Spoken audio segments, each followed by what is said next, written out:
So may mga nagtatanong kung stock daw talaga yung motor ko. Eto, kung mapanood mo tong video na to, sasabihin ko sa'yo na all stock, wala talagang pinalitan. Ayaw ko na kasing magdagdag pa ng lakas nito. Siguro kung magdadagdag ako ng lakas nito, yun yung time na kailangan ko nang mag-upgrade ng higher CC. Wala mga ka-Phantom, yung isang pinalitan natin dito, yung kanyang spark plug. Labas na rin yung sniper na 250cc. Oh.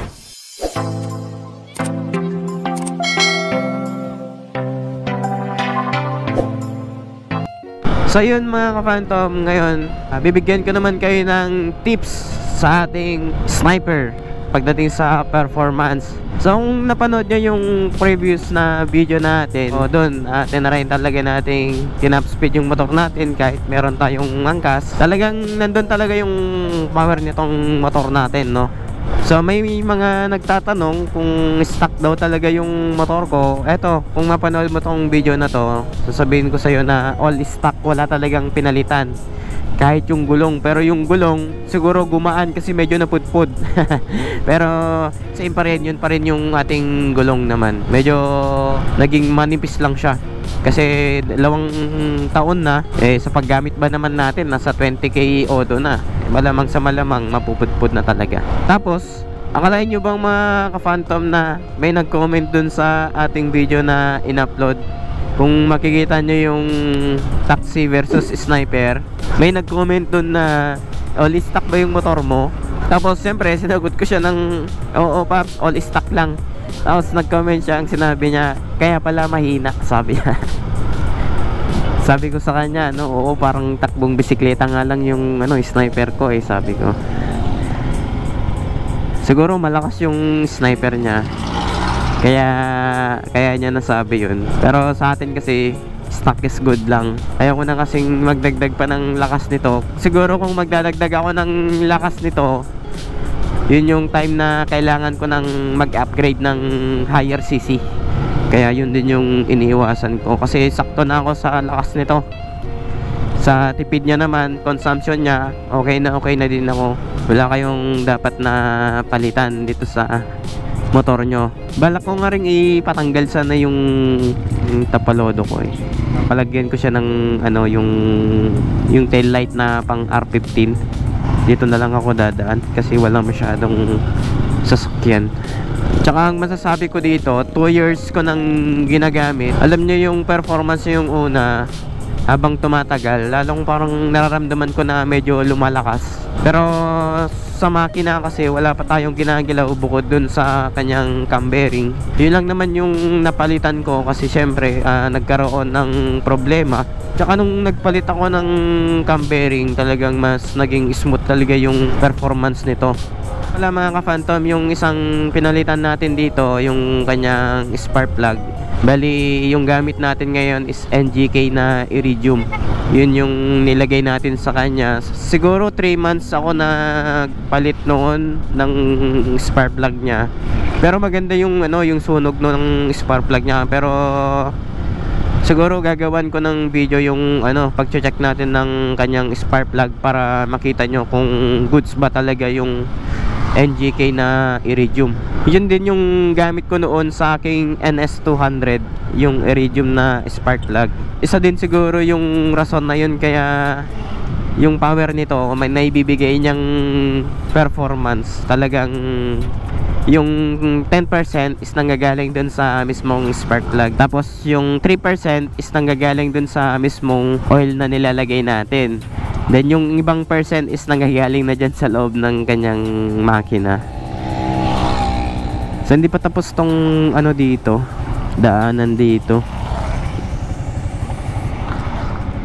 Okay na sana nilang tanggalin to itong nandyan kasi medyo naman na matigas na yung semento. Hindi pa nga ako naglinis dito sa ating motor. Siguro bukas maglilinis ako dito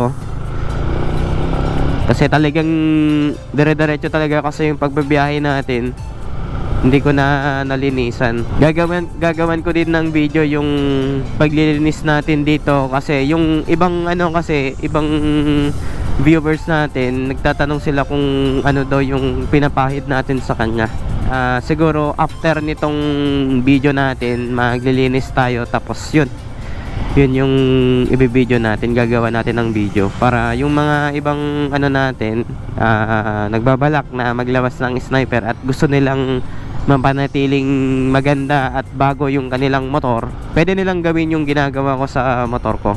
Sa mga laging nanonood sa aking video dyan, maraming salamat sa panonood nyo, at kung hindi dahil sa inyo, hindi mag-grow yung aking YouTube. Kasi imagine yung aking YouTube, no, is nasa 1,000 subscriber lang ako nung nag-umpisa ako dito sa ating sniper. Dito talaga madaming nanonood, kaya sabi ko ituloy ko na lang kaya yung video ko na nasimulan ko. Kaya eto, nasa 5,000 subscriber na tayo. Pero sana soon, kapag medyo maganda talaga yung pag-grow ng channel natin, siguro madami pa akong may share sa inyo regarding dito sa pag-maintenance natin sa ating motor. Kasi syempre baguhan pa lang tayo sa pag-vlog. Hindi pa naman ganun kalakihan yung kita natin, pero yun bang saktuhan lang, pang beginner lang na kita sa YouTube. Pero kapag medyo lumaki siguro yung income natin dito sa pagbablog natin, itatry ko ding mag-upgrade ng higher CC. Siguro kapag medyo okay na yung income natin sa YouTube, ilalabas na rin yung sniper na 250cc. O di ba? Malay nyo lang yan kasi di ba dati yung sniper is 135 lang. Tapos naging 150, naging 155 na ngayon. Siguro yung next na ilalabas nila, itatalon na nila, gagawin na nilang 250 yan. Tapos yung tangke nasa harapan, no. Tapos yung mismong gulong niya rim set na. Yung parang parang pang touring na mga big bike, yung parang mga Versys o kaya yung mga BMW, yung GS1 250, ganun yung magiging itsura ng sniper. So siguro pupunta din doon, medyo maghihintay lang tayo ng medyo matagal na panahon. At itong video natin, pagka mapanood nyo to at lumabas yung ganun na concept ng sniper 250cc, balikan nyo yung video natin at mag-comment lang kayo. Hindi kasi malayong mangyari yan na gagawin ni Yamaha, kasi lahat na ng motor ngayon ginagawa nilang mas nagiging mas komportable yung mga user. Tignan nyo yung jet ski, di ba? Jet ski lang dati, ngayon nagkaroon ng NMAX, PCX. Madami ng nanulad doon sa itsura ng motor na yon. Kaya sumikat talaga yung NMAX. Dati 'di ba yung automatic, yung mga scooter nasa 125cc lang yung pinakamataas na displacement nila. So ngayon meron ng 155. Meron ding T-Max. Yung T-Max nasa nasa 500cc.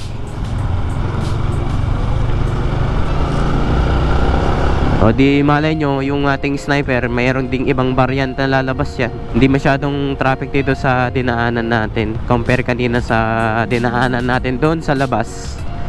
Talagang siksikan talaga yung mga motor, mga sasakyan.